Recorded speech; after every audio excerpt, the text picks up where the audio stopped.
नमस्कार. लीड महाराष्ट्र या बातमीपत्रात आपले स्वागत आहे. कामगारांना जिवंत कोंबड्यापेक्षा हीन समजणाऱ्या, त्यांच्याशी थेट जीवाशी खेळणाऱ्या Balkrishna building form, Nanda group, Bedag या कंपनीवर तातडीने कारवाई व्हावी अशी मागणी Republican party of India Ambedkar गट तर्फे करण्यात आली आहे.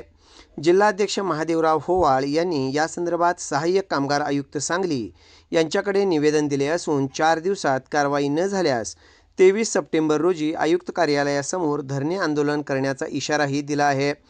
सविस्तर घटना अशी की दिनांक 15 व 16 सप्टेंबर रोजी महादेव होवाळ हे बेडगेवरून मंगसुळीकडे प्रवास करत होते. त्यावेळी बेडग हद्दीत नंदा ग्रुपचा ट्रॅक्टर बॉयलर कोंबड्या घेऊन जाताना दिसला.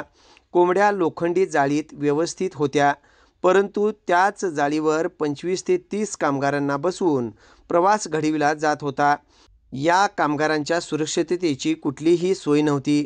कुठलीही सेफ्टी बेल्ट, आधार किंवा खबरदारी न घेता हे सर्व कामगार वाहनावर बसलेले दिसले.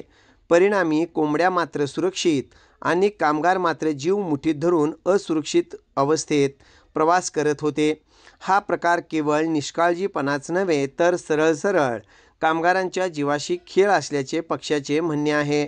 कोंबड्यांच्या सुरक्षिततेसाठी जाळ्या, पिंजरे हा उपाय, पण कामगारांसाठी काहीच नाही ही विडंबनात्मक आणि संतापजनक वस्तुस्थिती पाहून नंदा ग्रुपचा बेफिकीरपणा उघडकीस आला आहे.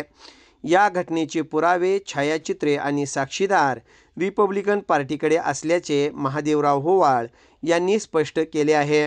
निवेदनात नमूद केल्याप्रमाणे या कंपनीकडून नियमांचे उघडपणे पायमल्ली करण्यात आली आहे. त्यामुळे कामगार आयुक्तांनी चौकशी करून कंपनीवर कठोरातील कठोर कारवाई करत परवाना रद्द करावा अशी ठाम भूमिका अशी मागणी करण्यात आली आहे. तसेच सदर निवेदनाची प्रत जिल्हाधिकारी सांगली आणि मानवी हक्क आयोग दिल्ली यांनाही पाठवण्यात आली आहे. त्यामुळे या विषयाची दखल उच्च पातळीवर घेतली जाणार आहे. जर 4 दिवसात कारवाई झाली नाही तर 23 सप्टेंबर रोजी सांगलीत कामगार आयुक्त कार्यालयासमोर धरणे आंदोलन उभारले जाईल. कामगारांचा जीव धोक्यात घालणाऱ्या, त्यांना प्राण्यापेक्षा कमी लेखणाऱ्या कंपनीला मोकळं सोडणार नाही, अन्याय सहन केला जाणार नाही असा स्पष्ट इशारा महादेवराव होवाळ यांनी दिला आहे.